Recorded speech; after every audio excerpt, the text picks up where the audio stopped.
पाठ 4 नवरोज। पाठ प्रवेश। त्योहार मनुष्य के जीवन को हर्षोल्लास से भर देते हैं। प्रत्येक त्योहार की अपनी एक अलग परंपरा होती है जिसमें संबंधित जन समुदाय के लोग एक साथ भाग लेते हैं। इस पाठ में पारसियों के त्योहार नवरोज के बारे में जानकारी दी गई है। पारसी लोग जिस त्योहार को बड़े हर्षोल्लास से मनाते हैं वो नवरोज है। भारत के अल्पसंख्यक समुदायों में पारसियों की गणना एक बहुत ही दिलचस्प समुदाय के रूप में की जाती है। लगभग 1200 वर्ष पहले इन लोगों को ईरान में हुए धार्मिक अत्याचारों से बचने के लिए वहां से भागना पड़ा था, क्योंकि ईरान के शासक और लोग अन्य धर्म को मानते थे। ईरान से भागकर इन लोगों ने भारत में शरण ली। यहाँ आकर ये लोग गुजरात राज्य और बम्बई, जो अब मुंबई है, वहां पर आकर बस गए। यूं तो ये लोग अपने जरतुश्ती यानी कि पारसी धर्म का पालन बड़ी कड़ाई से करते थे, फिर भी अनिवार्य रूप से इन्होंने अपने नए देश के अनेक रीति रिवाजों को भी अपनाया। नवरोज प्रतिवर्ष 21 मार्च को मनाया जाता है। असल में पारसियों का केवल एक पंथ फासले ही नववर्ष मनाता है, मगर सभी पारसी इस त्योहार में सम्मिलित होकर इसे बड़े उल्लास से मनाते हैं, एक दूसरे को शुभकामनाएं देते हैं और अग्नि मंदिरों में जाकर पूजा अर्चना करते हैं। 21 मार्च को वसंत का पहला दिन होता है, जब सूर्य विषुवत रेखा पर पहुंचता है और दिन रात बराबर होते हैं। इसलिए इस दिन नव वर्ष के आरंभ का उत्सव मनाया जाना तर्क संगत प्रतीत होता है। नवरोज को ईरान में ईद नवरोज कहते हैं। यह उत्सव कब आरंभ हुआ, इसके बारे में तो कुछ स्पष्ट नहीं है, मगर इतना तो हम जानते हैं कि पर्सेपोलिस एकेमानिड साम्राज्य का महल उसकी दीवारों पर बने चित्रों से स्पष्ट होता है कि यह त्योहार ईसा पूर्व 6ठी सदी में भी मनाया जाता था, जब ईरान में साइरस और दारा का शासन था। फिरदौसी ने अपने शाहनामा ग्रंथ में लिखा है कि ये त्योहार बादशाह जमशेद से चला आ रहा है। कहते हैं कि वसंत के पहले दिन बादशाह जमशेद राज दरबार में अपनी महिमा का गान करवाने और अंगड़ाई लेती प्रकृति का स्वागत करने के लिए ये त्योहार मनाया करते थे। पारसी लोग अक्सर इस त्योहार को जमशेदी नवरोज कहते हैं। दूसरे त्योहारों की तरह पारसी घरों में भी बच्चे इस त्योहार की तैयारियों में प्रमुख रूप से भाग लेते हैं। मुझे याद है कि जब मैं बच्ची थी, नवरोज की तैयारी के लिए हम लोगों में कितना उत्साह हुआ करता था। त्योहार से कई दिन पहले हम घरों की सफाई करने में जुट जाते थे। घर के कोने कोने से जाले और कूड़ा कबाड़ साफ कर दिया जाता था। खिड़कियों और दरवाजों पर नया रंग रोगन किया जाता था। फर्श और फर्नीचर को हम रगड़ रगड़ कर साफ करते थे। घर की एक एक चीज चमचमा उठती थी। सारे परिवार के लिए नए नए कपड़े सिलवाए जाते थे।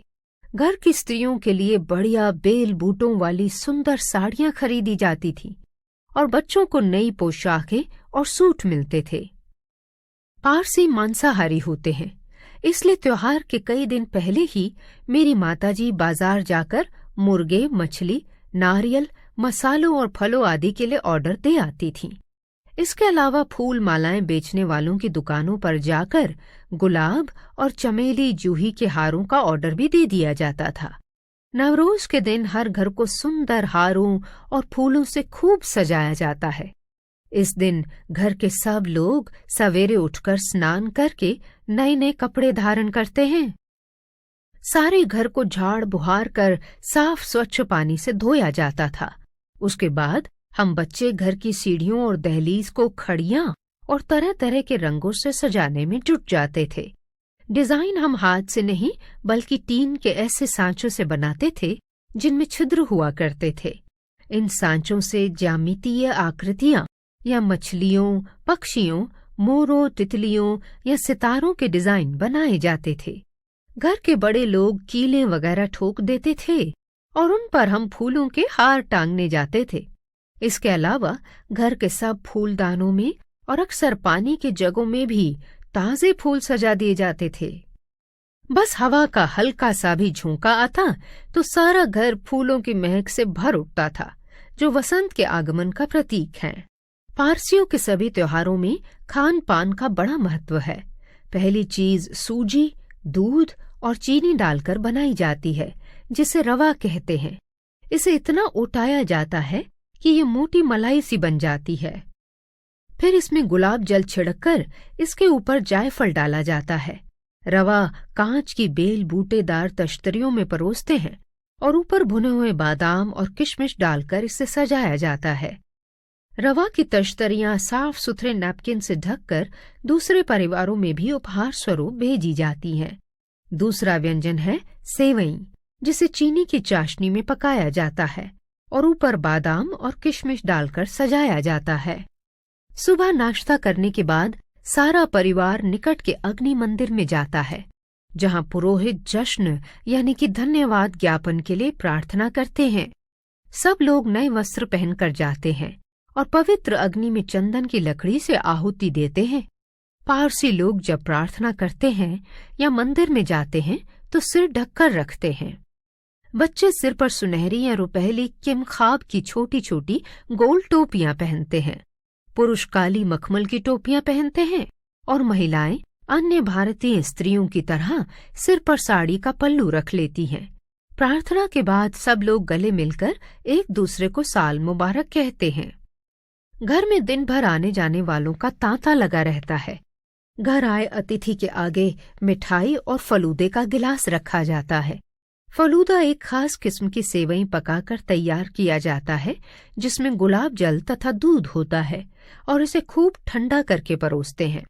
दोपहर के भोजन के लिए गृहिणियां तरह तरह के व्यंजन बनाती हैं, जैसे केसर वाला पुलाव, केले के पत्तों में भाप से पकी मछली, खट्टी मीठी चटनियों में पकी मछली, मिर्च मसालेदार शोरबे वाला मुर्गा और इन सब के अलावा सफेद चावल और मूंग की दाल, जिसे मांगलिक भोजन माना जाता है। बच्चे गरीब पारसी परिवारों को उपहार और कपड़े देते हैं। इस प्रकार बचपन में ही वे दान के महत्व को समझने लगते हैं। इस तरह नवरोज के कुछ और भी रीति रिवाज थे। इनमें से एक ये था कि लोग तरह तरह के आकार के मिट्टी के छोटे छोटे पात्रों में गेहूं उगाया करते थे। इन पात्रों में पहले पानी डाला जाता था।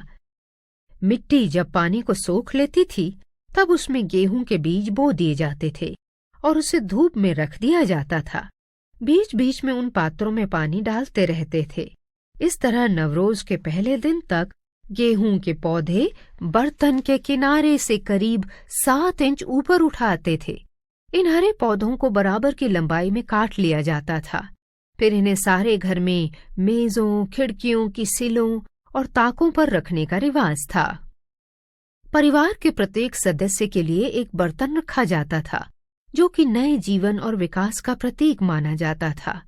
इस बार नवरोज के दिन अपने पारसी मित्रों को बधाई देना मत भूलिएगा।